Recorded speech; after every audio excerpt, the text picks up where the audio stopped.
person who honestly can lead from the front.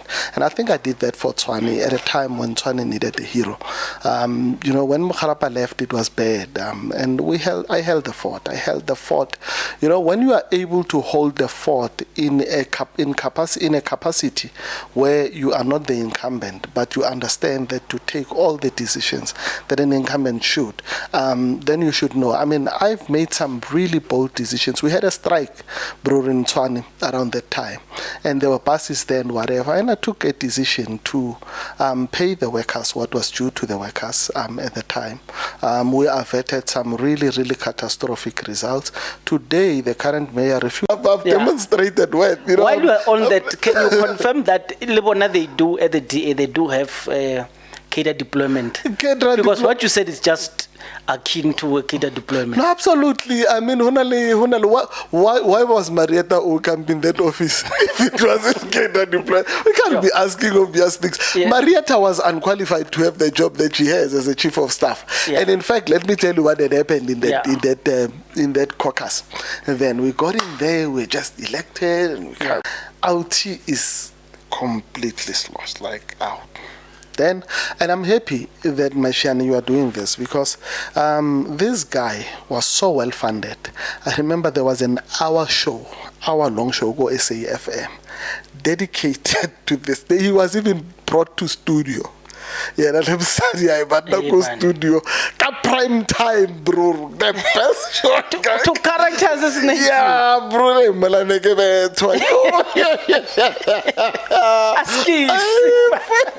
Yeah. I was painted as this big politician bully who thinks he can sleep with every woman, and they needed to deal with me, bro. I've never gone through. So I'm happy that I get to tell South Africa my side. Thank you. So then the guy can't sleep, whatever. Then we pick him up, Remisa. So in my house, behind it, a room there. So I don't know who suggested, because as we're talking to say, Mara, if the man via Alikamko, the unbanning of the ANC. And and I went on, I became a community activist, did quite a bit, got to work, I became a shop steward, and I rose through the ranks in the labor space. So I have always been somebody who has always been there to assist. I think I'm inspired by the idea that I'm a proponent for justice. I think where there is injustice, it calls on all of us who are trying to and do something, and possibly maybe that's why I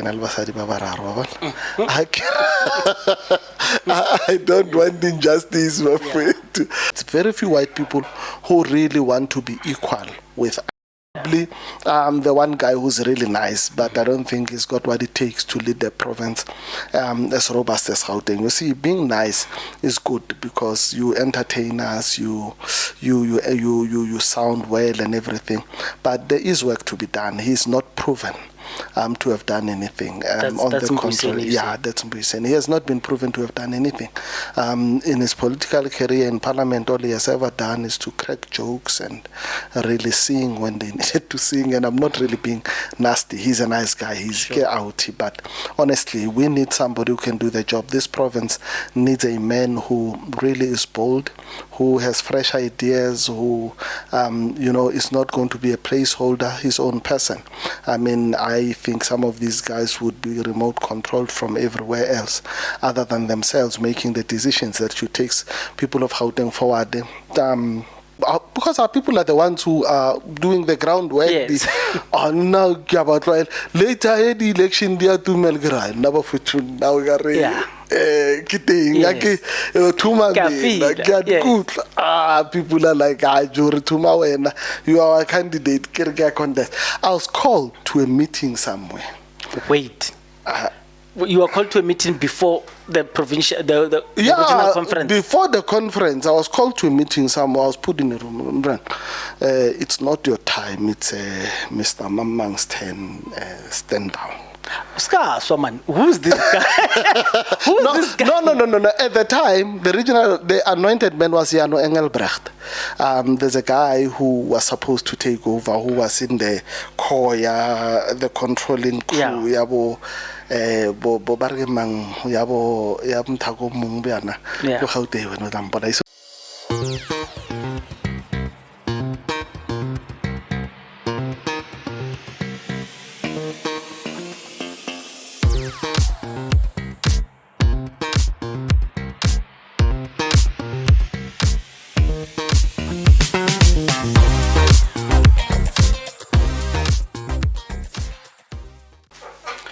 Yeah, my name is Abel Tau.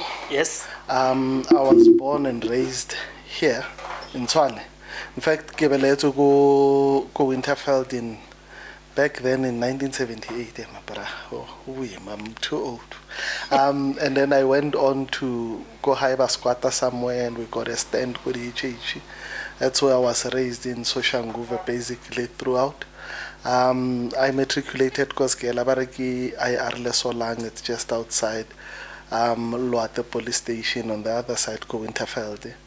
And basically I then went to the then Pretoria Technikon.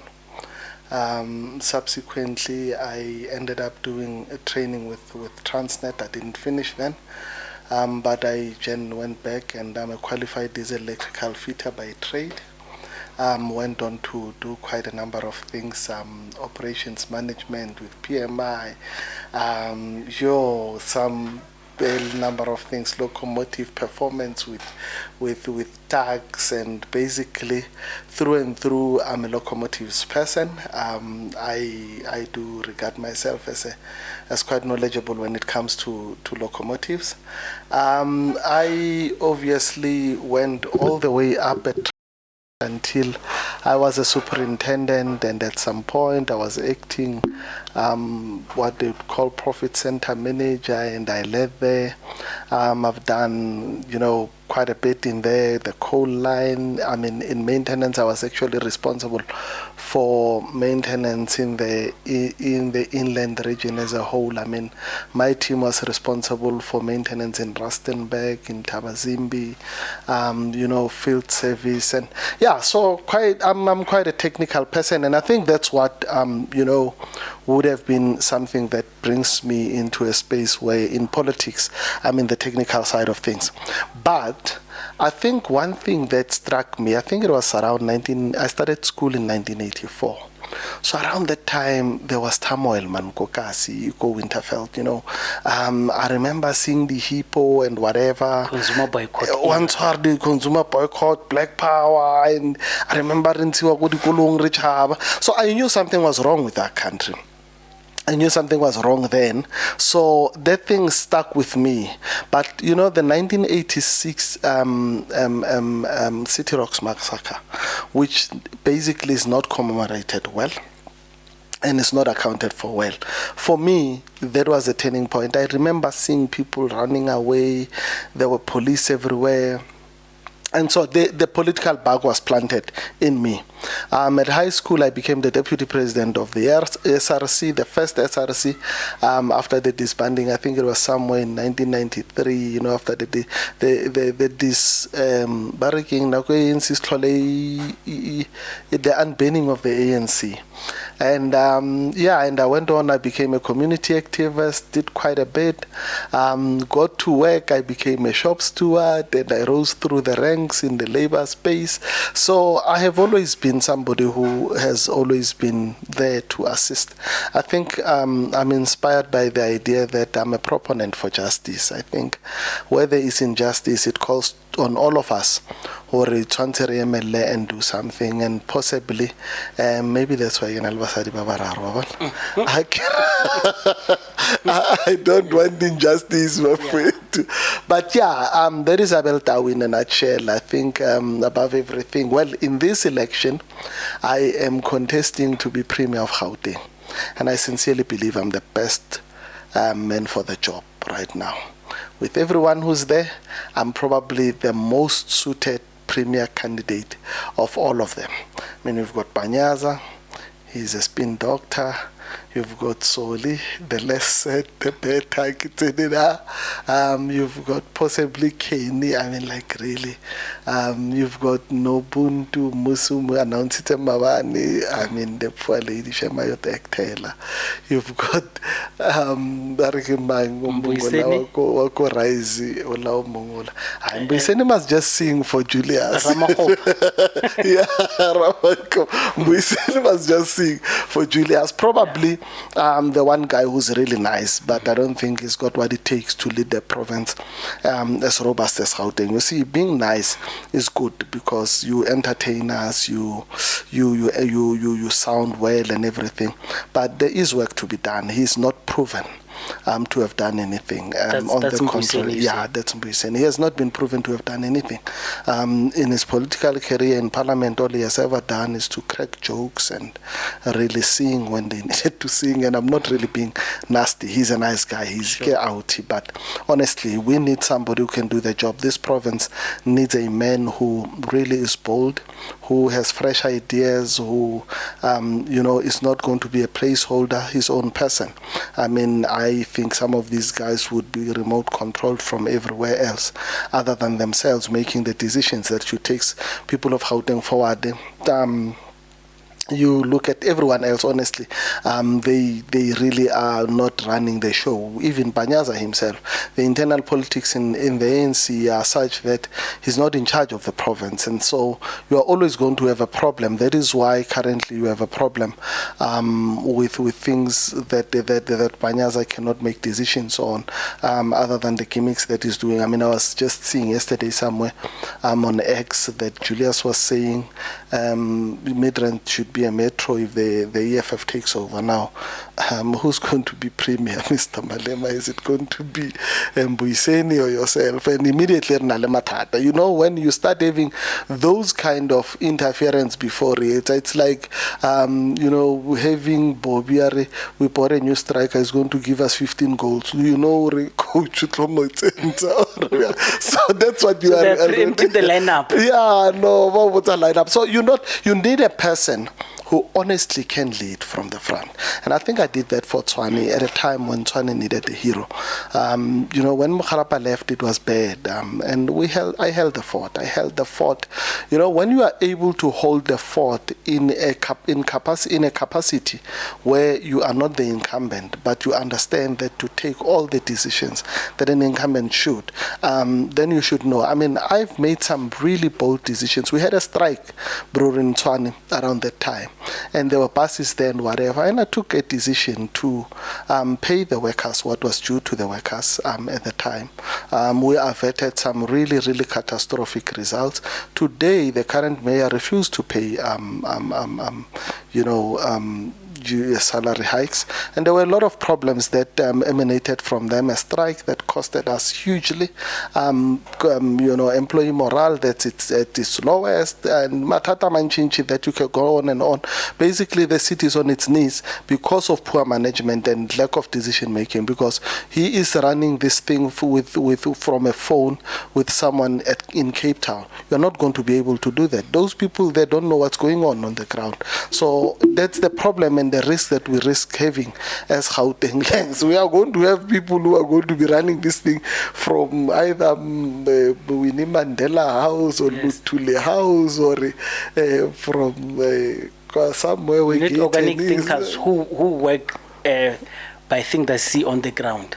Yeah, look, when you are employed or appointed to manage, you must manage. Why do you need to have a thing? You must be trusted that you can do the job. Yeah. That's what's required of a province such as Gauteng. You need someone who would be... See, of all the people that have ever managed and led in the political space in South Africa in the past 10 years, there's only two standout men.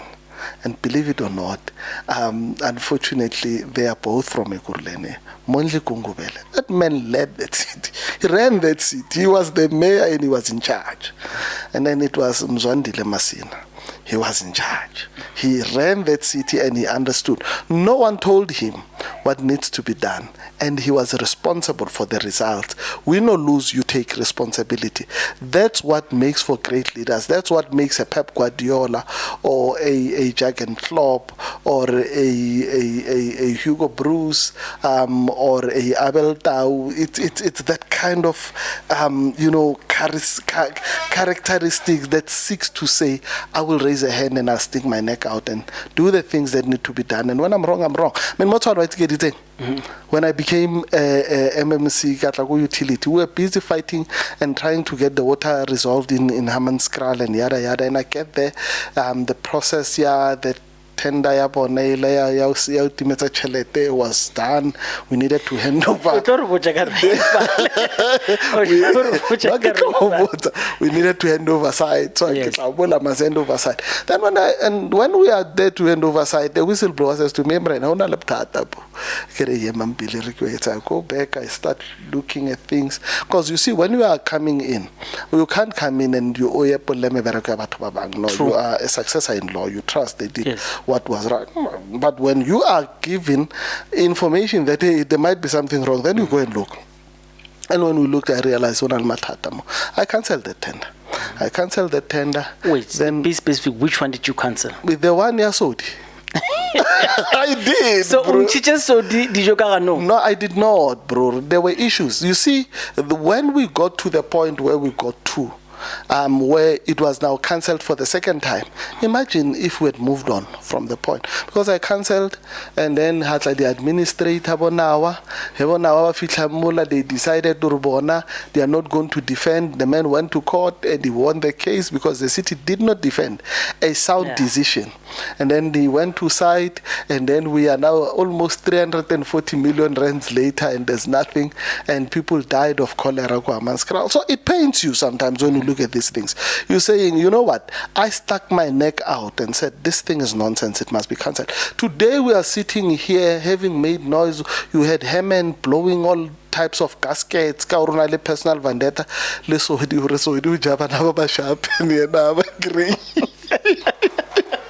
Okay. So there's those side wars, right?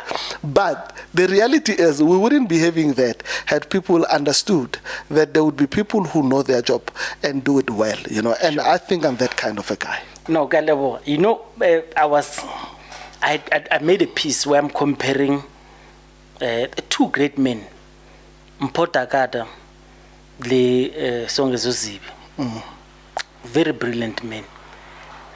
You know where the stark difference was? The stark difference was, that's according to me, the information at my disposal.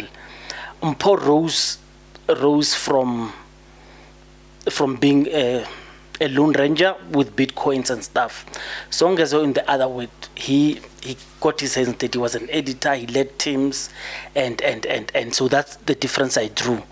So I want to compare. You spoke something very interesting about Mbuyiseni that I've always told people that we know Mbuyiseni by his speeches and his track record as a student leader, but anything after, we have not seen him. And you just painted my sentiment. I want to take you back. I know your human settlement roles but before you spoke about you were leading maintenance. How far was it? When I say how far, I'm talking about your catchment area. How many people did you lead? In terms of business, how much money was in your disposal? What budget were you controlling? And the fleet that you were controlling, locomotives, how many, what classes were they? What is the range of the fleet? Like diesels? Did you do local electric as well? Just explain. I just want that space, because for me, someone who was operational and led teams with budgets makes better sense than someone who just sang Africa. Yeah, no, Africa. And he sings well. Yeah, no, like Msholuzi, they don't have competition. Now, look, when there was a problem in the coal line, yes, and that's our biggest cash cow as a country, the line between MLO and Richards Bay, they can tell you they brought me in. I was trained from in the Witbank and school. Ochis. Yeah, it starts from Witbank and Ochis, but basically when it goes into that, and so these are the feeder lines from Carolina, Witbank, Ochis, and then they go all the way to the coal yard in Emelo, and then that's when the rest goes down to Richards Bay. When there was a problem with diesel locomotives, like I said, I'm a diesel electrical fitter by trade. So when there was a problem in that line, I became the go-to person to go and resolve issues there. And I can tell you now, I did decently. We really recovered well at the time. Just here in Kudu Sport, I led a team of about 16 guys who were responsible for 24/7 shift service, making sure that we don't have locals that are standing. I supported Namibia, Botswana. Now we're also supporting Zimbabwe with my team. Like I said, the whole waterback corridor that is growing this side, I was responsible for all of that. I think generally, we were our sales that were contributing to the whole locomotive business in Kudu Sport. In a month, I think we're ranging around your 60 million somewhere there. It wasn't a big operation because it is maintenance. It is not necessarily that you are producing, but this is what you would have as your sales. Your what you clearing the fancy tata your EBITDA before it. I would make around that amount of money. I think it was a good 10. In other words, you had a successful tenure. Yes. As an operations manager. I was very successful. I genuinely believe that I was one of the most successful individuals in the space. And that is why I had the boldness to take over a Tshwane that was on its knees. When Tshwane... When did you leave there to come? I left in 2017 and I came into full-time politics. From 2017 all the way to 20. Now it was halfway through the first term and a little bit of this term where but you look at what one has done over that period. I do think that one, if coming from a technical background, you are a problem solver. Naturally, you should be able to solve problems, so you should have the kind of mindset that allows you to. But also, given the space that one has been thrown in, both in the city and everywhere else, you always have everyone who says, can you work under pressure, can you do this, whatever. But if you have not been proven at this high level, we need individuals who have been proven to have really demonstrated worth in terms of them being able to really work hard and turn things around and delegate people, put teams together, make sure that they bring resources together so that things work. I mean, one of the things that I will always cherish, Mesh, is that for now I formed a party, the Transformation Alliance, and it was a huge learning curve, and it's something that I will forever be grateful for, because we were never funded by anyone. I don't come from a family where I was born with a silver spoon, like I told you, go high, campaign and everything, and I went on to really, now that we are contesting, working with F4SD, for me, the journey that I traveled, I mean, I put together a team where individuals were willing to say, look, President, we are going to use our monies, we will do that. I mean, we've got a formidable party, very resilient in nature. With everything that we've been through, we've knocked at doors, people have shut doors in our faces and everything, and we're still standing. And that kind of resilience, that's what South Africans should be saying. This is what we want in our leaders. It's individuals who demonstrate tenacity in the face of adversity, that they're going to say, we are going to carry ourselves, we are going to carry everyone that who we lead, and we are going to go over the line, more like Sia and the boys, World Cup. Sure.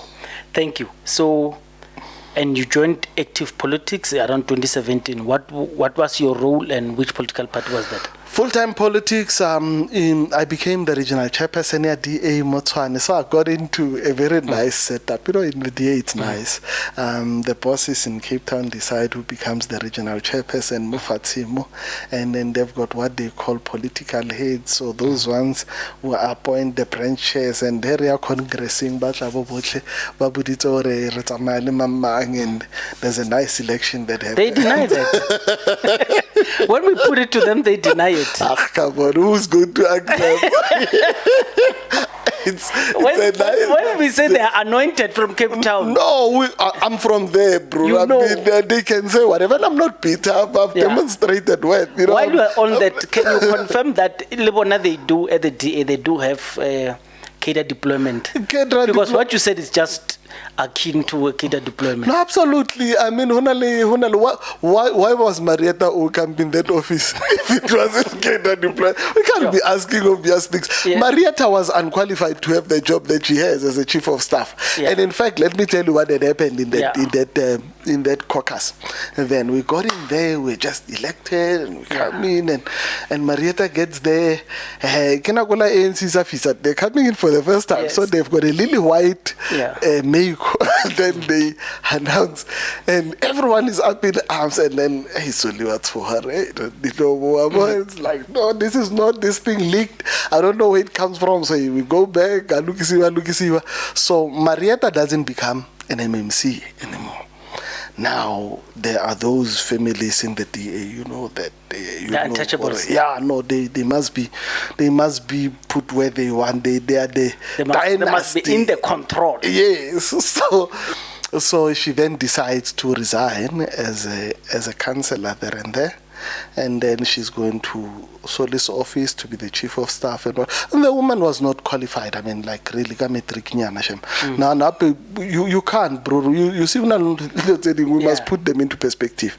A metric waka qualification 60%. Yes. It's actually proper achievement because it's a child who have the time. It's a child who deals with issues and everything. That kid does not have an environment that enables them to thrive in that environment. So when they get to 60, 70, 80, 85, 90, in that environment. So you must understand, they'll tell you the lady was Mama Hainele Mayor, I was Centurion and whatever. No, she was born from the Kushi self, notwithstanding white privilege, of course. And then you then go there and then whoever votes John Steele is honestly, we must be very, very clear. You can't have a wanna-be president there was nang limitri corona law because it doesn't come out straight. Yes. All the opportunities, they decided that this guy's going to be lazy, and then today he wants to come. I mean, this guy's worse than JZ. And at least you all understand it too. Metric or metric. You know, that guy didn't have to have metric or he just had to show up, and he would have had the metric just by being a STNAzen. Yes. So honestly, those are people who don't deserve to even be looked at. They are a disgrace to everyone else. But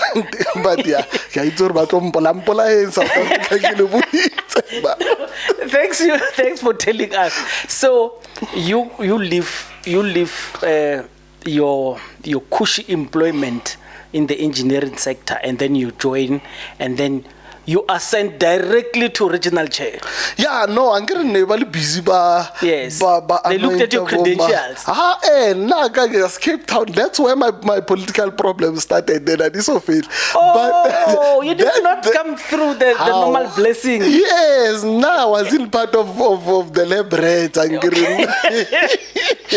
said, how like I pick you. Yeah. So I'm running around with this other guy because I pick up. Or you see, the DA has this thing.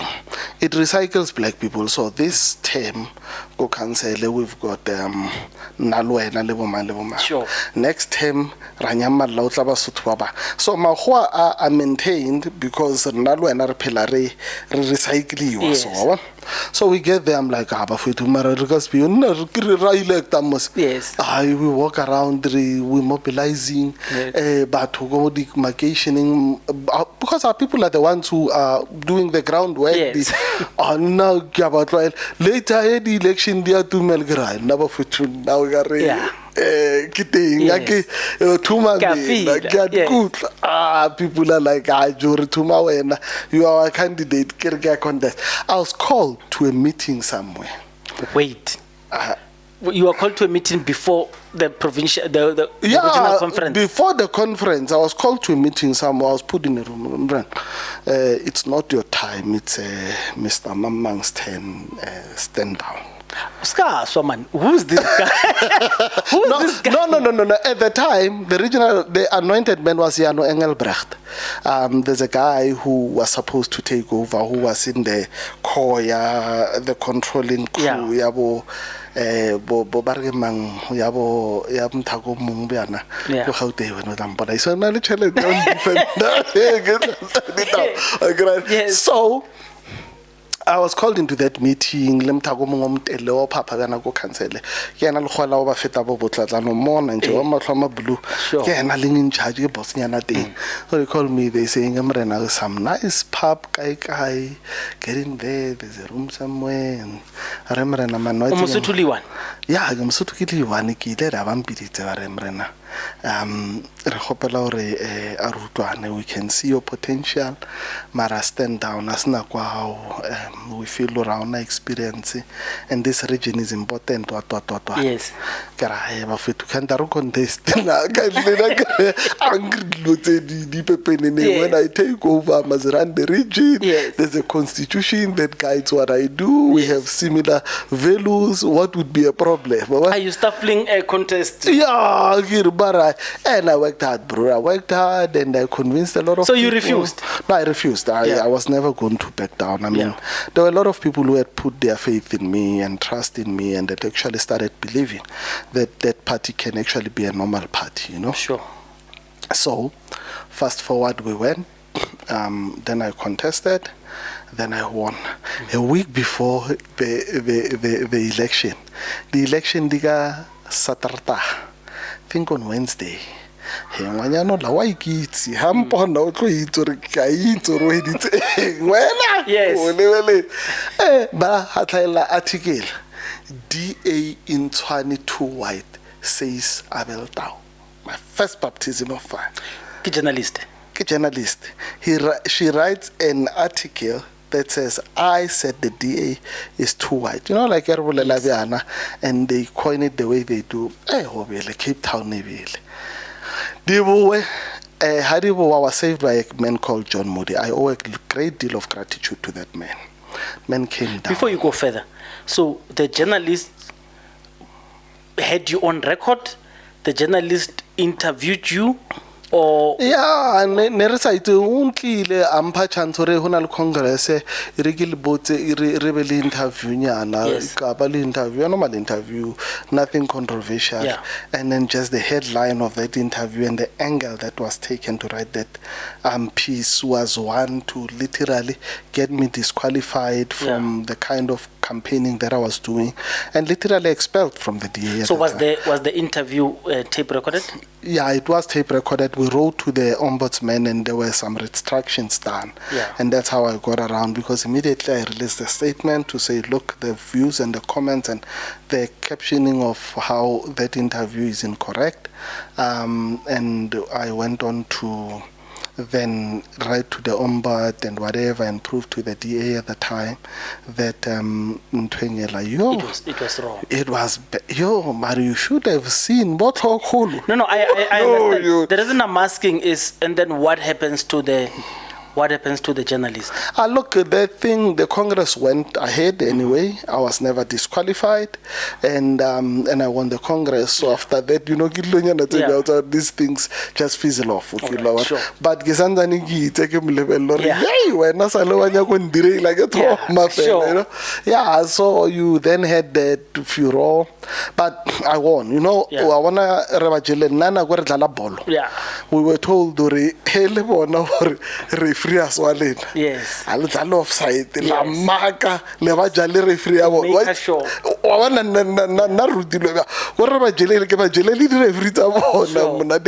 I mean, we just did well. I mean, I campaigned hard. I brought my people out and everything. They went there and trust me, we won. I became the regional chair. The worst time of my life. I mean, like, honestly, these people were just impossible. Bro, I was made to look like the most unreliable person. I mean, the staff was terrorized to say, it was a mess.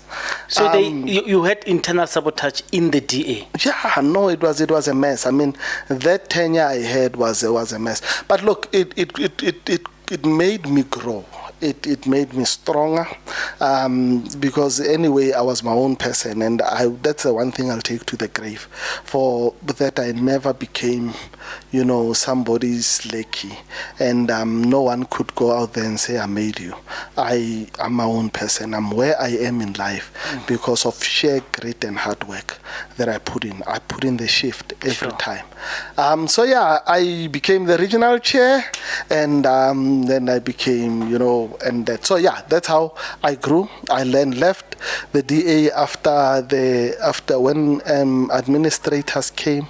There was big issues and we ended up from that. I remember the mayor left and. The first mayor left, and so I want you to talk about when Mpho came as an administrator. Mpho Nawa, were you with DA? Yes. You were with DA. Yes. And then when Mpho came, what happens to the mayoral committee? The mayoral committee, remember what happened just before the administrators took over. We were disbanded. I think all of them, the council, it was a section 139C that was taken to dissolve council. So while we're waiting for a court, we're no longer councillors. So Mponawa took over a city without councillors. Yes. So we were not MMCs anymore. We were not anything. We were just ordinary people. And so at some point I decided to quit because it was unbearable. I mean, the pressure from the DA, the infighting, the unhappiness. And, there was really a very big rift that developed, from how, the mayor that I served with as an MMC, how he left. I mean, let's face it, there's no way a video surfaces from some room, whether we edit it or not, but clearly and lands in the hands of your political bosses. Yeah. Really, give us a time. Yeah. Before we go there, I want to check. So you served Lebo Skalo and Peterson as MMCs at the time. Yeah. And then Yes. Yeah. At the time, where did Mkhalapa come from? Where did they get Mkhalapa? No, Mkhalapa has always been with the DA. Mkhalapa, he ascended through normal structures. He's been to Tax, and at Tax he was part of the DA youth, and he grew with Natasha Mazzoni in the DA. He's been with the DA for over 20 years. That's why one of the things is unforgivable ka DA is how they treated him. You don't treat a long-serving servant like that, especially Kanonzonzo Owiting, or this is politically motivated. I mean, like we're saying, there's no way an audio surfaces from an office, whether that person by it or not. I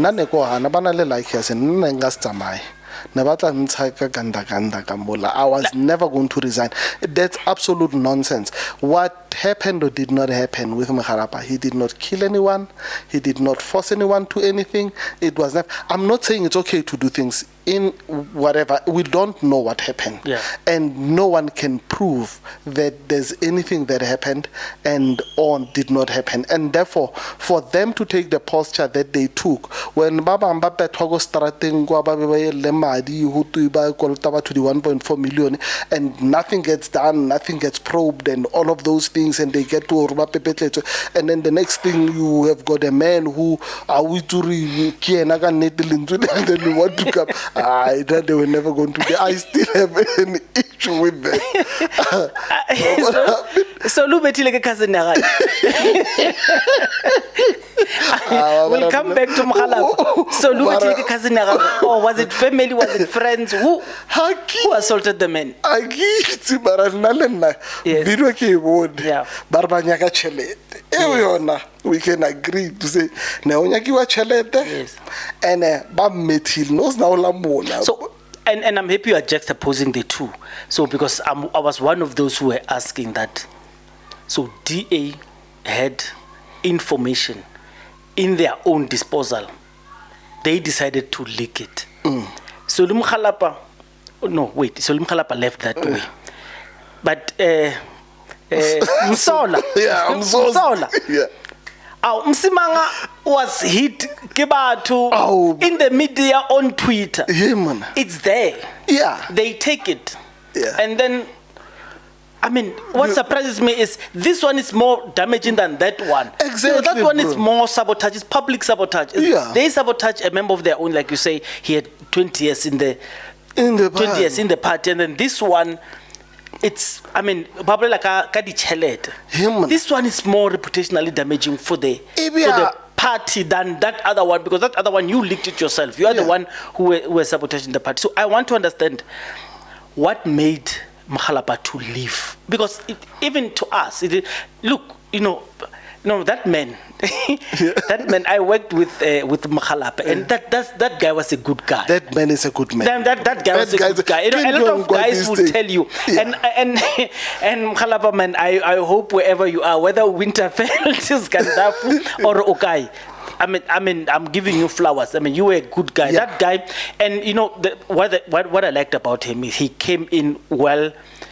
We were still not used to not having spooter in those things, because it was still new, and access to a mayor, it was something so strange. But he came in and he had open door policies, and he met people. I mean, that guy did not want to check who you come. He was open, and he made every citizen of Tshwane feel acceptable and talk to them.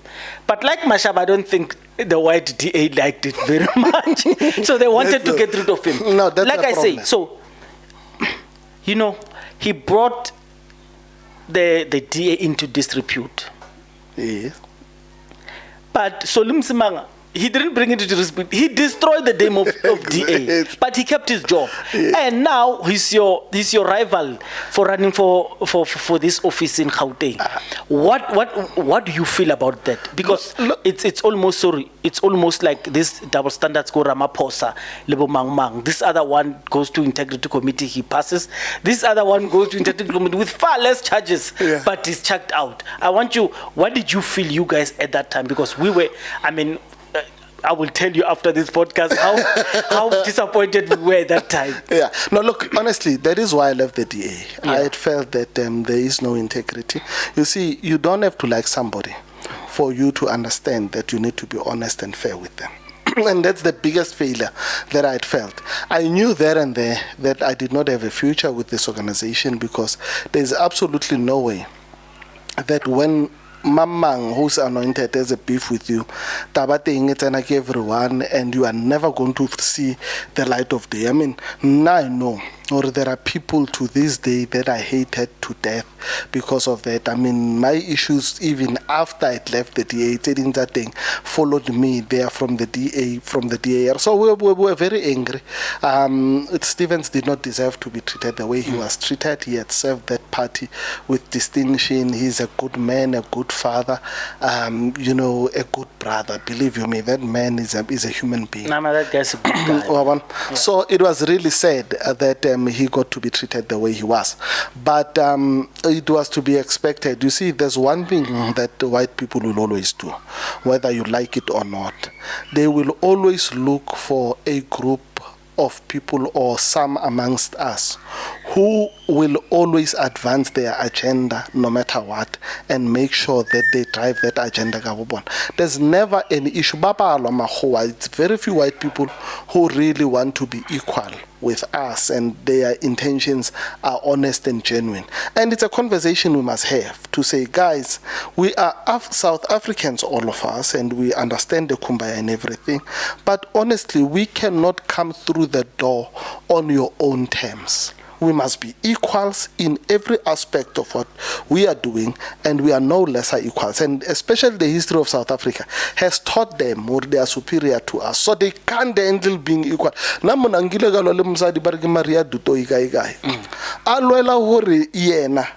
Just because she can't be treated the same as Basotho Babang and be valued at that level.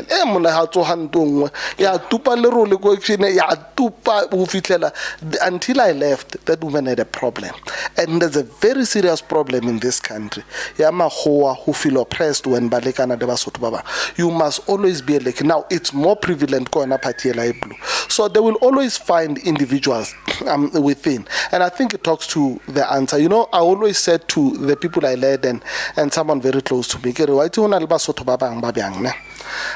regaretsama rakopana le motho a sa tekanelang wa lekgowa ebe a rothela strata e bawa wena wa theha o tlo hema o lebella le wa theha le rena le lekgowa ke nna le wena le lekgowa o hema o lebella raju. What's funny about that? Huh? What's funny? You guys know, man, you can't be like that. Then you take the same scenario, ebe hoa Mosotho or Mohendicam. I was here. Look, I not let Kuala You're going to make it racial. Yes, they know how they must behave amongst white people in order to advance the agenda. They don't have to be told, bro. You don't have to tell them. And Mahua, they've perfected the art of sifting those individuals out from amongst Sukilogo. I mean, there will always be those individuals who are like that. And when you are not like that, unfortunately, and it on nothing possible.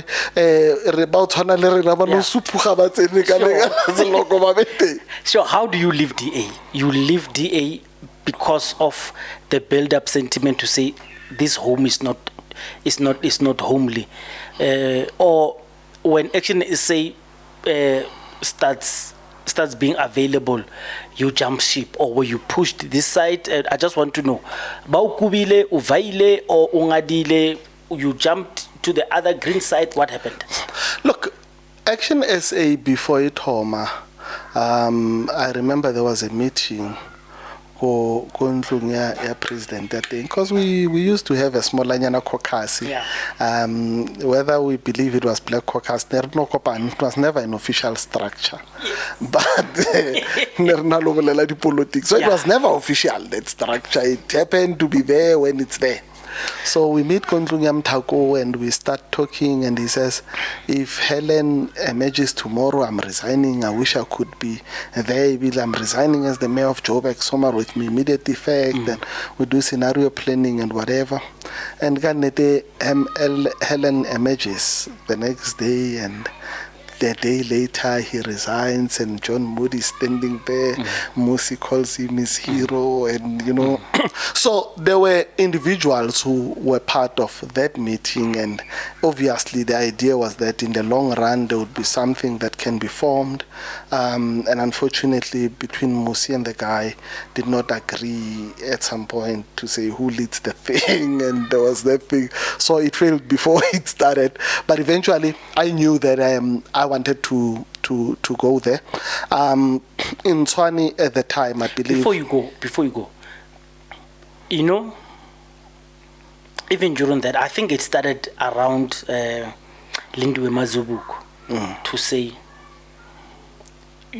I mean, activists who join DA at the time, because it's neoliberal, you are doing it against the advice of Pan-Africanists. Pan-Africanists are always sitting there. They want to see you fall, but why do you trust? So at that time, people were waiting for the existence and the proof that there was indeed a Black Caucus. And when it collapsed, they will take care of each other. They will go and form a stronger bond to take care of each other. But the question has always been, then who will fund them together? Because then the funders would see them as traitors. I just want you. When you were closer to the bonfire, what was actually happening at the time? Did you feel this pressure, as you were saying during your discussions? Did you feel this pressure that winds of change are coming and you guys must plan ahead? Look, we understood at the time that, when 2019 happened, that was a turning point. Remember, 2016, the experiment worked. We came in, we put everything in. There were Black mayoral candidates, and there was this thing, and we took over Tshwane. Johannesburg was taken over. Eguruleni almost. I mean, there was this change, this positive change. Then we got to 2019. Then the Ramaphoria came, and the Tumamina, and we were, because there was Vision 2029. So the idea was 2019 we were going to go into a coalition. 2024 increase the margins, and by 2029 they'll run the country. That was their thing. It's somewhere in everything. That was their plan. So So you guys were you told this, or you were told Gadi, or instruct? Yeah, no. Was it subliminal, nyana, or was it a pure discussion document that you guys? No, it was a pure discussion. You can check Vision 2029. It's there. It's in the internet. You can Google it. You'll see it. They had a plan to take over South Africa. No, but remember, Rena, when we consume such documents, it is we always want to read between the lines, because for Rena, Paramakhoa who are going to take over the country, that is for them it means they are coming back for white power, and right now we want to resist. So any document, it's not speaking to that. So, but when they pitch it to you, was it clear or barabumang who are going to? Yeah, look, it was subtle, because from 2016 building up to 2019, you always believed, or there is this new wave of one nation, one future, built on freedom, fairness, and opportunity. And there's this young man who is styled in Barack Obama's eloquence, who is they call me Little Obama. Yeah, but he's out there, he's mesmerizing crowds, and and Mama Gogo, they're like, oh, music, and then exactly. So we all bought into the euphoria.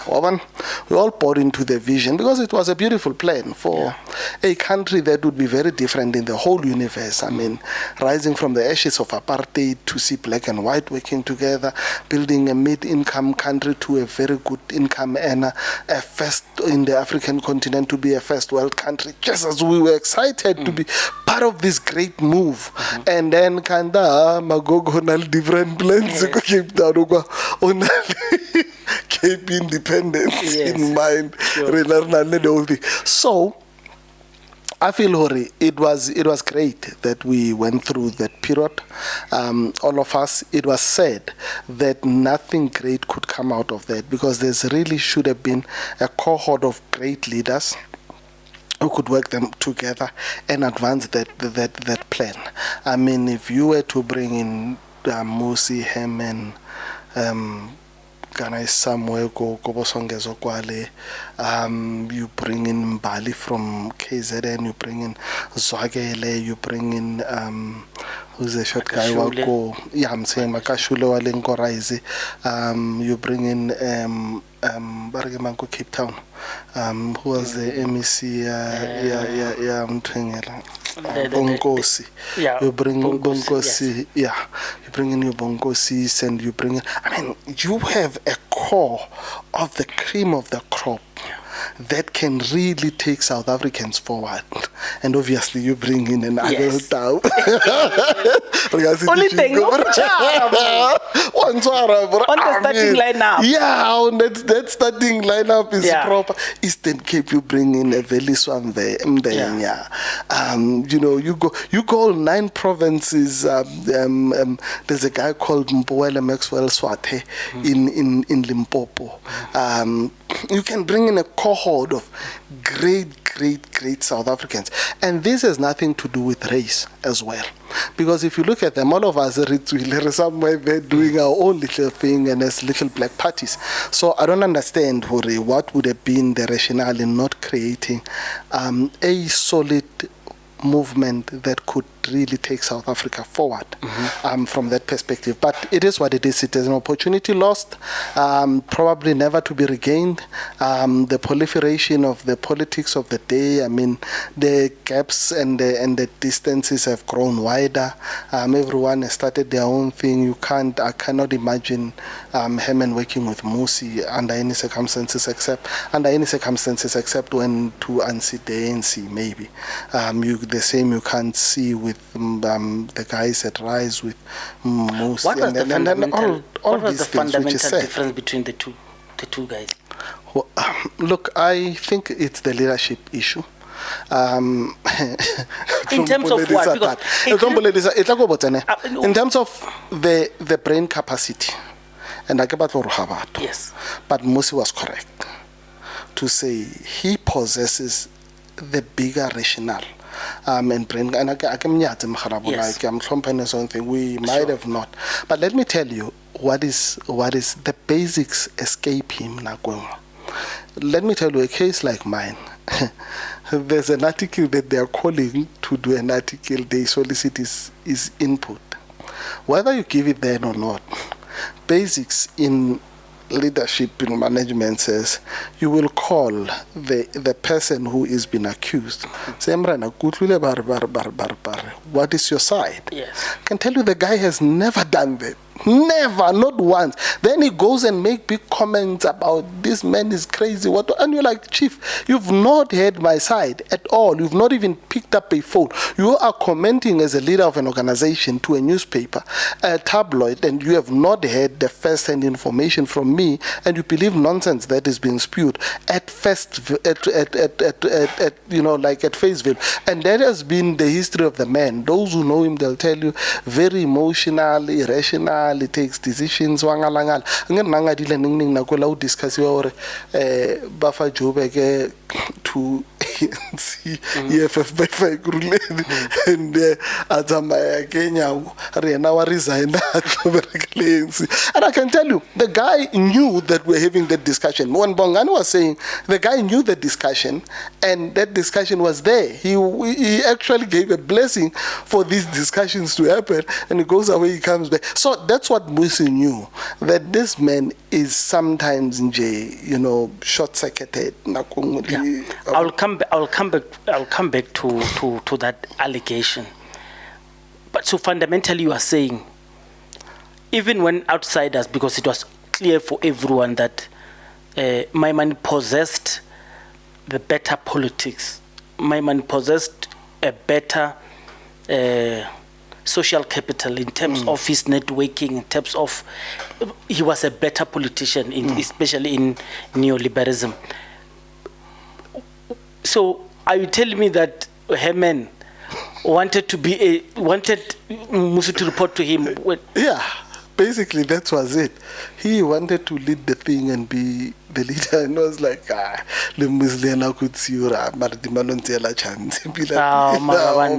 man is selfish. Like in the cusp of something good, he then decides to go and do his own thing. And I should look at it. You see, the problem is that's what thing that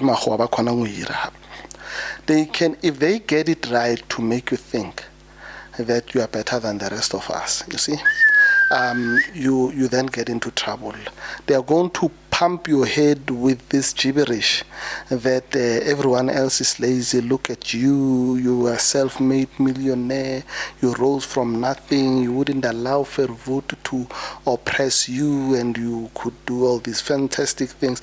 And look, Nakongwe, you do that by chance, Mudimo, things work through the Dirbarakela. But Nakongwe, it's not even not even true that that's the case. It's just that they would allow the system to allow you to do that, because it has always been such that you are able to find individuals who had done well. I mean, Nining Raitori the first black millionaires Pilapilo Cardlo Astavo. It's amazing. So but Julius we are not sure if these people are actually billionaires. Exactly. So I asked you a question, your actual departure from DA to Action SA. So you're saying Remolo Fishakamo, and then you went to Action SA.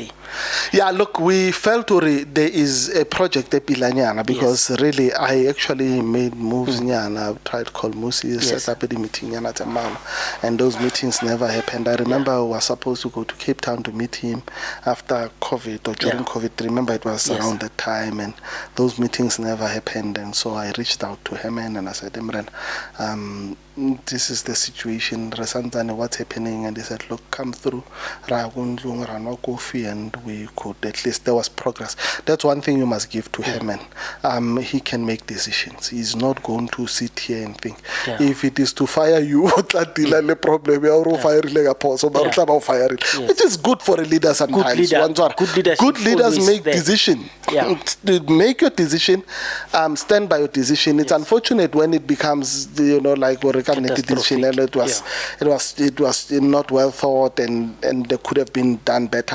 Which that is the difference. When you have if you could do a bit of Musi's mindinyana or Tlakantale boldness, you could have a better politician. So I get you. And then Herman agrees to work with you, and he wants you to be the mayor. And you go and you surprise lots of us. Action SA comes from like a phoenix rising. You get big numbers. And then what happens? And what was the agreement with DA? What happens? They wanted power, and then what happened? Look, I think the principle was correct. The principle was correct in that we were not supposed to put positions and all these things ahead of the services that need to be rendered. We need to agree to say we must render services. And I also still believe the bigger party must have the mayoralty. It is the will of the people. I believe we must never undermine the will of the people. If in a coalition bloc you've got 35%, and this one comes with 10 and that one comes with 5%. Obviously, together we make 50%, because we mean collectively there's 50% of people who preferred us, and we must govern collectively. But you with the 35, you are the most preferred amongst us, and therefore you must lead this thing. It is basic principle. So you understood and you were happy? Yeah, no, I was 100% happy. The only time I got the chance again, no, not ena ka disinyana tse 3-4 nyana panyaza I just got so but that, and then your mayoral committee that you went to lead, you were happy with it? No, the mayoral committee was great. Look, the team was fantastic. The guys we brought in from Action SA side, they were decent individuals. I sincerely think there was only one lady who deserved to be there in the mayoral committee. Who was not there? And unfortunately, because she was my wife, she couldn't in the same space. But they can't live with that. But she's amazing, honestly. As a politician, she's truly, truly amazing. And it is just unfortunate that South Africa cannot experience her in the way that she should. I pray that we get an opportunity that she gets to lead in that space where she can really actually, lead their portfolio somewhere, or even lead the whole city. Who knows? Maybe got 2026. A lot of vote like 2026. Kenya go farm me Tshwane. So yeah, I get it born. But if you want to get it done or to see what I'll give it to a woman. Are you gonna tell us why she left DA and why she left Action SA? I can't tell me. No. If you want to, I know. No, she left the DA. I think from the unhappiness that was there in the DA. I think she soon got targeted because they had a problem with me. And anyone who was associated with me and was very close to me would naturally become a natural enemy to all of them. So really, I mean, there was a issue of some nonsensical fabricated screenshot that was said to be. I mean, then the same thing happens ka Krizan, then it's not true. So it was absolute nonsense, man. They just looked for everything. I remember. So they say confidential party information leaked to EFF. Is there any case on a screenshot? Case on a screenshot. So guys, if you demonstrate ko hearing ya bona, or you can actually make the screenshot. Because we then had to understand then I mean I can do a screenshot to how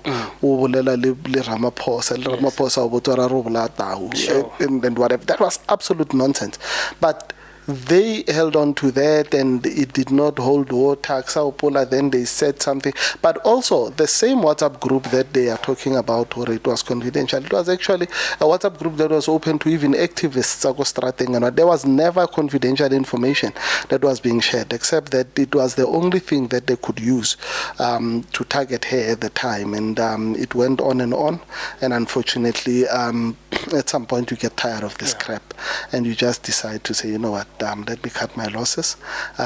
She went on to join Action SA and work with us, and look, she's really been amazing in terms of her work and her work ethic and the she work. She gets to him, the same story repeats itself.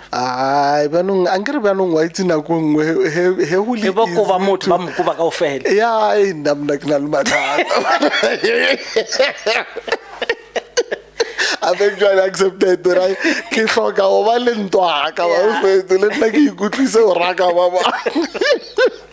No, but on a serious note, it just gets crazy. What I honestly think, and I don't want to blow my own horn, but I think a lot of people get intimidated by people who work hard and are good at what they are doing. Okay.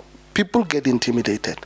There very early, when Makosi left, there's a lady, because she called me. I swear I have a podcast. In fact, not so long ago, she tried to reach out to me. Sure. She called me and said, because when we were doing some work for the party, I got to be close to Yana on Najovek. Ivy was joking, you are next. When I can't wait, you can't keep your mouth shut. It's horrible. Like behave. Will be stay on the line. So you could tell, Hori, the only reason someone like that would feel that way. I mean, you look at the results that we produced in Tshwane. Without a doubt, we put Action SA on the map. I mean, people of Tshwane did not know Hammond at the time. Now, I was one of those who were, let me not disclose mine, but we were so shocked when we saw the Action SA numbers, and we were worried. Other areas, other regions, other districts seeing the same numbers, and it's only when you leave that space that I'm talking about that you realize, hey man, this thing is consistent. And that's so honestly, I genuinely think, so now I genuinely think, if you start being that kind of guy, I mean, who really starts showing signs that you produce the goods, and you are able to speak your mind, and you've got crisp ideas and this and that, people get fidgety, and then before you know it, suddenly people have problems and whatever, and it doesn't help. I think the biggest undoing that I had with Action SA, I kept my private life away. So after I had an affair, in the political space. We graduated to a place where I decided to say, you know what, actually there's nothing wrong with me. I can love my wife of 25 years and love this woman and make an honest woman of her, an honest woman of that other one, and therefore I can marry in polygamy. There's nothing wrong. So I went into that space, and I think what I then did was to keep that to me. That was private. That was something that was not public. I actually had never intended